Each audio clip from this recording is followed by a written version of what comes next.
Caution, disclaimer. This video is created for educational and entertainment purposes only. It reflects my personal thoughts, questions, and independent research, and is intended to foster a film community and encourage discussion.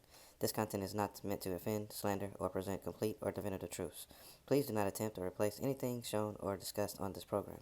Film Tricks and Politics podcast and its affiliates are not responsible for any mishaps, misunderstandings, or misinterpretations. All opinions expressed by a guest are their own and do not reflect the views of BLKJAGtv, its content, or the Film Tricks and Politics podcast. Enjoy the show, engage respectfully, and be entertained.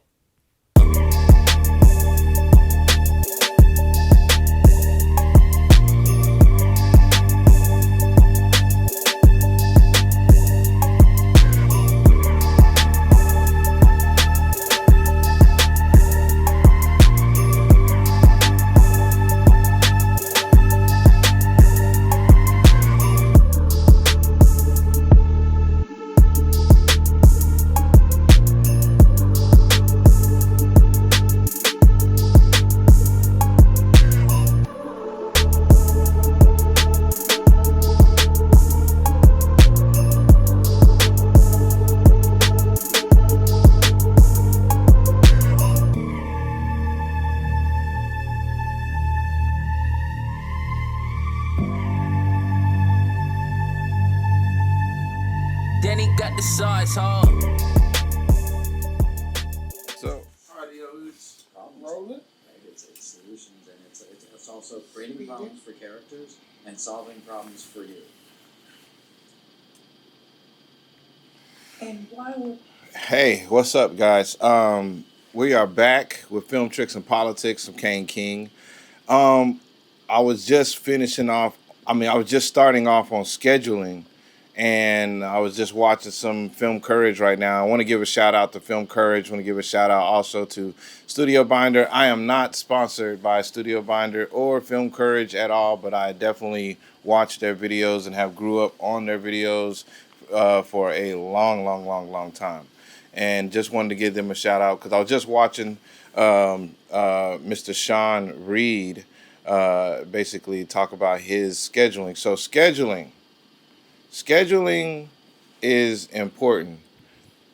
We're talking about this, which is called prep work. That's the name of this episode, I guess. We got to do it. There's a lot of people that are not doing it. And you know who you are. And it's okay because it is a discipline, but it helps the process. It makes everyone anxiety levels go down just a little bit. Even if they come high, you have a solution for it, because really doing film work behind the scenes, in front of the camera, whatever, it's about contingency plans. Having a prepared plan, just in case this happened, just in case that happened. Murphy's Law, it will happen, especially if you're outside of a studio, you don't have an enclosed space. And even when you're in a studio, things can happen. Lights do fall. Batteries do run out of juice. All of those kind of things can go down. It can rain. Trucks do get stuck in the mud. You know, the actor, they thought it was the day before and it's the next day. All of those things happening. So with scheduling, it's trying to figure out who we can have and how long we can have them on the same day, or if we need them on the same day, depending on the scene that we're working on. So sometimes your film is going to take, say, 3 months to shoot, but your main actor, you only have 2 weeks. That's it. But you got 3 months to shoot this whole movie, but you only get your actor for 2 weeks. So you're going to have to figure out, if there a way, can you break up those 2 weeks in time, overtime, or can you get everything done in a 2-week setting, like one back to back, or it's scheduled over a 2-week span and you're getting what you need to get. But you got to make sure that you go through. Remember I was saying they line the script and find out how long they're going to be a shoot day?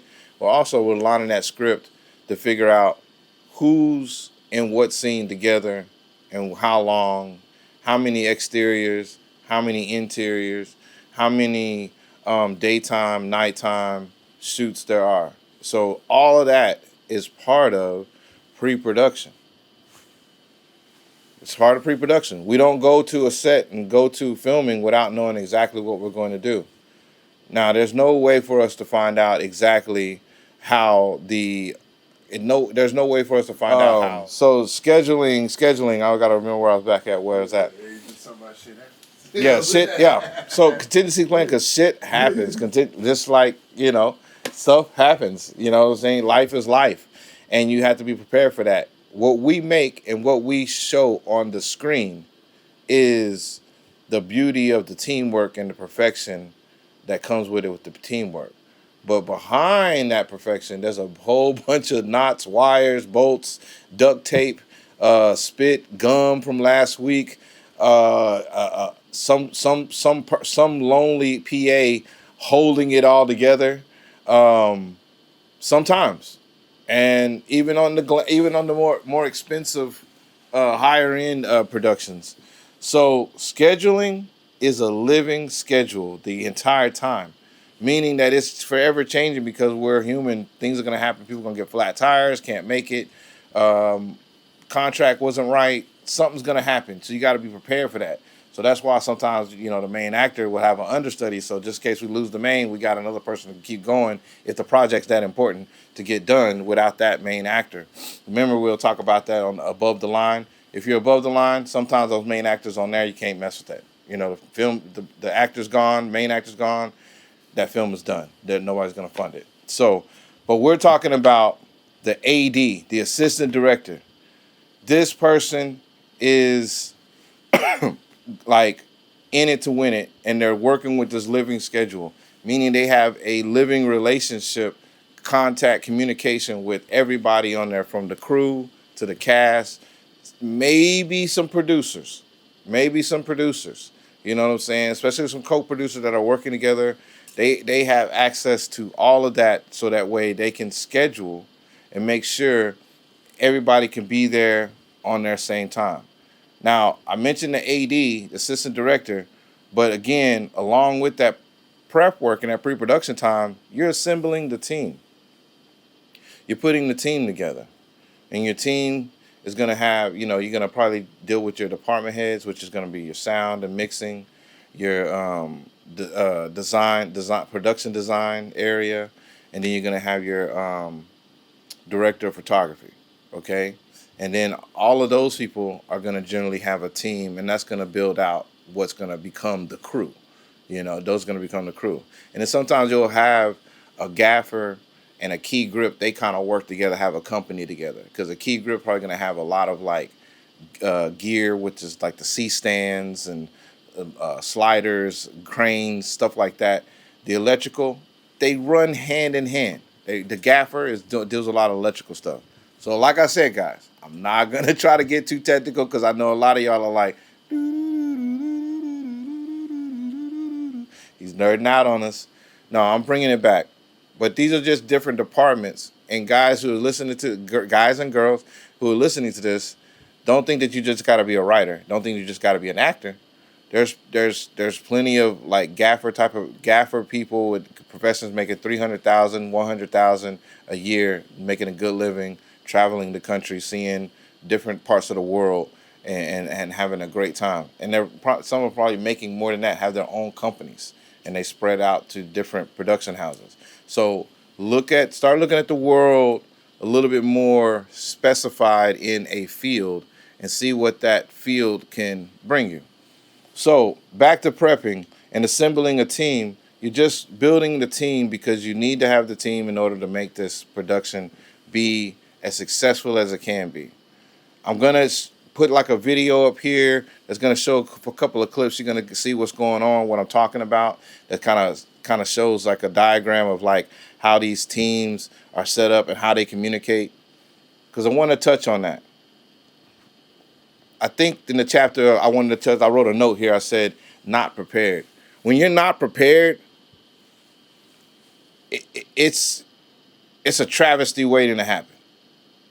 It's a train wreck waiting to happen. It may not, even if you keep it hidden from the cast and the crew, it's a train wreck at the home front that's happening. That shouldn't have to happen if you could take time to prepare. You know what I mean? I'm the filmmaker's filmmaker.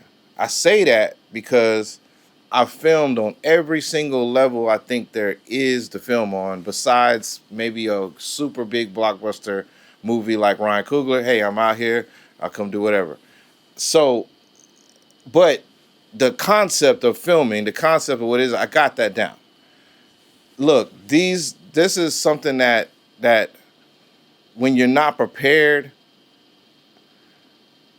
something is just gonna fall from the wayside. Somebody could get hurt, somebody can be hungry, somebody could be hot, somebody could be cold, somebody could not know their lines, somebody could come to the set unprepared. God forbid, if you have any ballistics or guns, things could get dangerous if things are not prepared. If you don't have the right people and the right techs on there to prepare that gun and make sure everything is safe. All of this stuff happens before we're shooting. That's why the producers and the assistant directors and all of those people work together and get around that table and got all that paperwork. That's what they're working on. And I know a lot of you guys know that. I know a lot of you guys do that. But it can't be some timing. It has to be consistent. You have to show that. Look, rule of thumb, 2 to 3 weeks ahead. You got to be 2 to 3 weeks ahead, and that's cutting it close. That's cutting it close. Because technically, yeah, you can't plan everything, I know, ahead of time, but you can. That way you have a direction, and if we have to pivot, which is a contingency plan, what's the backup? We can do that. We can have that backup. But whenever we're kind of winging it, and say you want to do something on March 21st, and it's February 1st, that's plenty of time to prepare. But if you say it, and then you wait until March 15th to start preparing, well,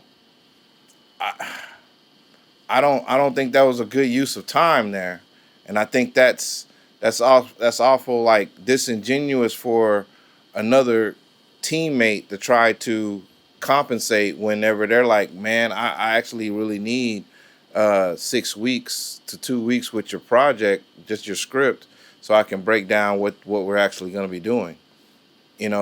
Look, guys, it's all fun and games to do the casting. It's fun and games to meet and greet. It's fun and games to do a screening. But this is a business. Everything means something. Every single step of it means we're getting closer and closer to the goal of completion and then beyond. You know what I mean? So we're not just casting because we want to judge people and bring people in. We're casting because we're trying to find who's going to be able to tell this story. I visually look at you. Can I visually see the story coming out of you? When you start doing your move, can I visually see what's going on? That's that step. When we're hiring for food, are they going to be able to nourish us so that way we can keep a happy crew? Because a full belly, a happy belly is a happy crew. You know what I mean? Are we going to be able to get the right person that's going to do that? So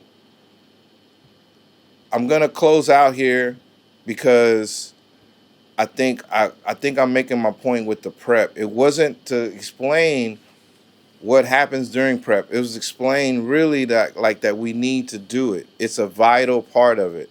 It's a vital to it. And then it's ongoing. It goes ahead and primes you that it's an ongoing work throughout it. Like I said, it's a living schedule.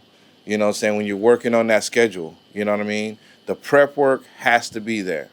And if you want to know more details about how your project could work, you can always DM me. You can always put in the comments. You can always hit up one of the social media sites and hit me in the DM, and I'll try to get to it, and we can go there. But again, I look at a lot of Studio Binder. You guys want to check that out? Check that out. It's really informative. It helps you out. I'm here because I'm filmmaker's filmmaker, and I want to make better films. I want us to make better films. I want us to make better content and whatever it is. I don't think it's got to be films or movies. It could be whatever that has to do with videography. But again, this translates to project management, work, wherever you're working at. Start understanding, like, what's the pre-production of this? You know, what's the pre-planning of it?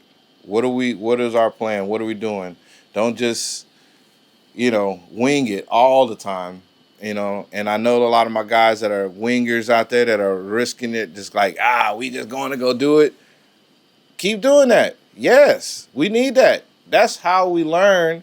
That's how we learn what more preparations we need to do, because you'll do it, but then you'll be like, man, next time I'm going to bring out my mud boots because I didn't know it was going to be that soggy out here, but this is where I can get a good shot. So now, regardless if you go and do it on a whim again, you're going to bring your mud boots, but you did it because you prepared from the prior time that you didn't have your mud boots. So you still had to prep. So why not do it the right way? My mom has always said, if you're not going to do it right the first time, don't do it at all. Take it how you want to take it. I say, go bump your head, come back and try it again, bump your head, try it again, bump your head, try it again, and then do right. You know what I'm saying? Because another part of it is we're always wanting to develop our own ecosystem within our industry. We're always wanting to develop our own ecosystem of taking care of our actors, taking care of our producers, taking care of our directors, taking care of all of our crew people, all of the PAs, interns, all of the organizations and schools that work with us. We want to be able to take care of them when they're on our set, when they're with us. So prepare, write it down, take some time. You can give yourself 12 days. You waited however long you started to write film, you can do 12 days of preparing, because once you make it, this is something that's going to live forever.